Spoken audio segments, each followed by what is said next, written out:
Hello, आज हामी नाइटको dinner गर्दैछौँ। यो लोकल काँक्रा, यो माछा, रायोको साग, अकबारे खाँदैछौँ। टेस्ट गर्छौँ है कस्तो छ ल। हामी चाहिँ भात खाँदाखेरि यसरी नै भुइँमा बसेर खान्छौँ हैन। धेरैजनालाई चाहिँ भुइँमा बसेर खान मन लाग्दैन। अब हामी चाहिँ गाउँदेखि आएको नि त, यस्तै भुइँमै बसेर खाएको बानी।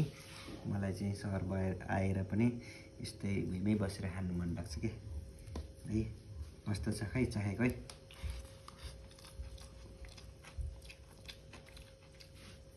भगवान मिठो भयो यार, भगवान मिठो राम्रो छ। गाइजहरू, यो माछा बनाउने तरिका चाहिँ हाम्रो युट्युब च्यानललाई हेरेर पहिला सब्सक्राइब गरेर अनि त्यहाँ कसरी बनाएको छ त्यो भिडियोमा हेर्न सक्नुहुन्छ हैन।